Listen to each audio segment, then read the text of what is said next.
George Russell put himself on pole position after a spectacular qualifying session.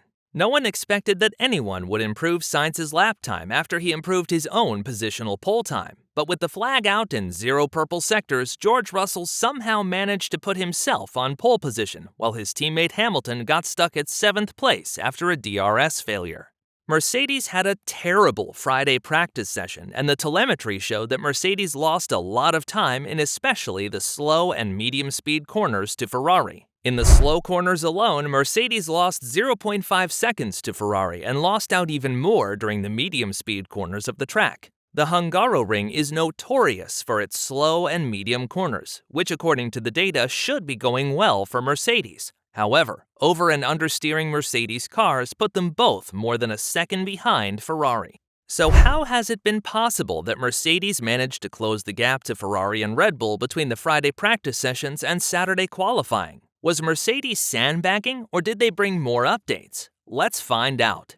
After the Friday free practice sessions, Lewis Hamilton proclaimed that he has no clue how he can be so far off Ferrari. To quote his words, "I don't understand how it has been possible that one week we are competitive and then the other week we lack so much pace. We showed some great pace in France, but then to come here not even a week later and be so far behind hurts. I'm still the same driver as I was a week ago, so I don't know." Toto Wolff was devastated after the Friday sessions and said that his team needs to understand why their performance fluctuates so much per track.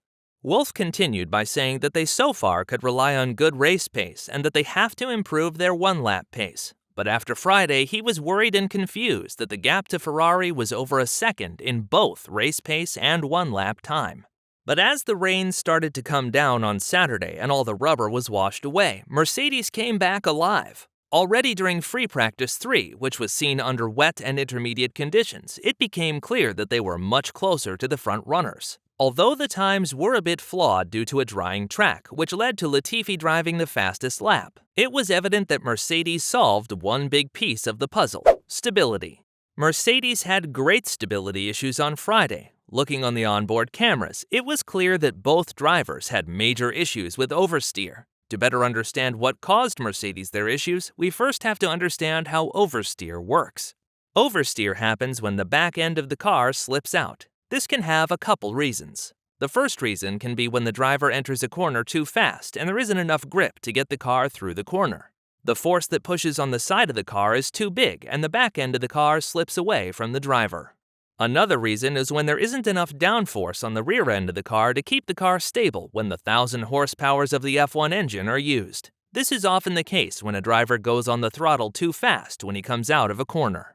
A third reason can be that the car uses a completely locked differential. A differential helps regulate the rotation speed of the tires in corners and straights. An open differential allows for different rotation speeds of the tires. This allows for a more gradual transition of the engine power, but it reduces traction. A locked differential forces the tires to rotate at the same speed at all times. This increases tire wear, but does create better traction out of the corners. So what has changed from Friday to Saturday? Mercedes changed their setup significantly and opted for more downforce. One of the ways how they added more downforce this weekend is by modifying their existent rear wing.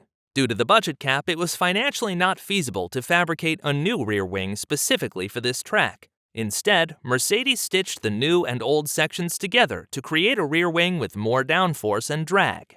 Mercedes also turned to use a front wing with higher downforce. This is created by higher standing sections of both the front and rear wing to allow extra airflow to push on the wing downwards. Another issue Mercedes helped solve was the oversteering moments coming out of the corners. Mercedes seemed to change their differential setting to a more open setting, allowing the cars to rotate at different speeds and causing a more gradual transition of the power supplied.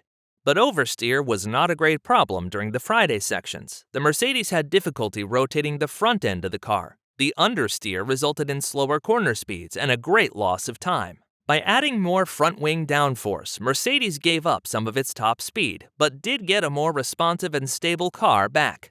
Another way how they could have improved their rotation is through changing the toe and camber of their car. The camber dictates the angle to which the top of the tire points into the car, whereas the toe dictates the angle to which the front of the tires point in or out from the car. A lower camber means that there is a smaller angle of the tire pointing towards the car. When the angle is smaller, more tire is in direct contact with the track. A larger tire surface allows for more grip, but it also increases tire temperatures. An extreme angle makes a car very responsive and quick on a couple laps, but eventually the tire will run out of useful rubber, making your car unresponsive and slow. The temperatures on Saturday were much lower and positively impacting tire wear. This allowed Mercedes to run a lower level of camber and increased the surface of the tire that is in direct contact with the track, and therefore improved responsiveness and grip levels. On the other hand, the toe dictates the angle to which the front of the tires point in or out from the car. Front tires often have about 1 degree toe out, whereas the rear wheels have 1 to 2 degrees toe in.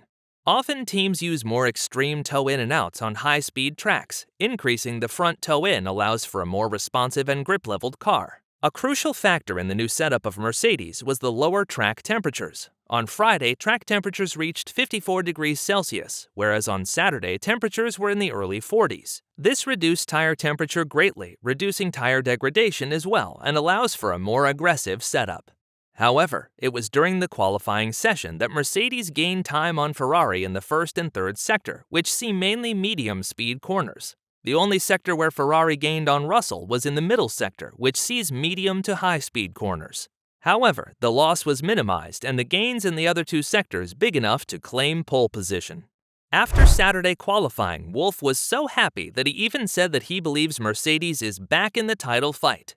When interviewed by F1, he said, "I am happy George managed to get pole position after such a dramatic start of the weekend. The funny thing is that we saw this coming. We saw that the balance and tires were optimal.